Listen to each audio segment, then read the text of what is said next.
I went to Detroit last weekend and this is everything I ate. Starting off at Debo's on Saturday, we had brunch. I didn't eat since the night before, so I got the catfish and grits and added the shrimp. Don't ask me why I didn't do it the opposite way. I just wasn't thinking at the time. And man, y'all, 10 out of 10.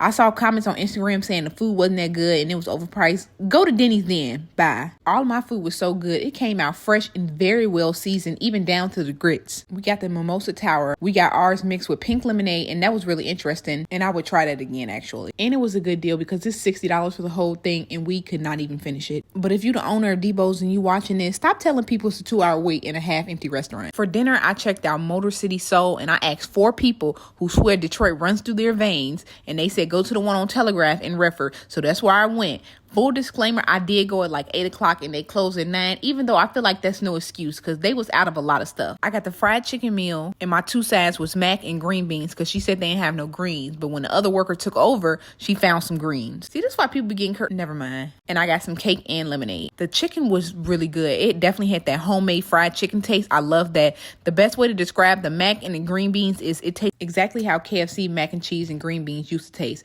And back in the day, that would have been fine. But me now, it wasn't really all that. But the greens were really good, homemade and not canned, and they was fresh. The Kool-Aid was okay, and I will say I'm not and I never was a Kool-Aid person. It wasn't too sweet. I kind of liked that. The cake was a little dry in areas, but I love chocolate cake, so I ate it all. A traditional American breakfast was on the menu at the house one day, and it hit per usual. I asked on Instagram, where should I eat before the Drake concert? And a lot of people said Wonkoos food truck. So I slid that way. I got the salmon bites and okra, steak bites with mac and cheese, and sweet potatoes. The steak, which I didn't see too much on their Instagram, was the star of the show. I don't know why I had 5 sauces, but this tangy zip sauce concoction, I don't know what it was. It paired perfectly with the well-seasoned and tender steak. The mac and cheese tastes way better than it looked. Now, I don't know if this was boxed or not, but it was good. I'm not a sweet potato person, but I tried it, and I'm still not a sweet potato person. Now, the fried salmon was chewy and overcooked. It was just a lot of crust. I dipped it in the sauce, and that did help a little bit, but yeah, still no. These candy grapes were different. I couldn't put my finger on the type of candy that it was, but it's somehow ingrained in my childhood taste bud memory, so that made me like them. I then had these tacos from a stand at the Little Caesars Arena, and I know the new hot topic is no food is nasty, you just didn't like it.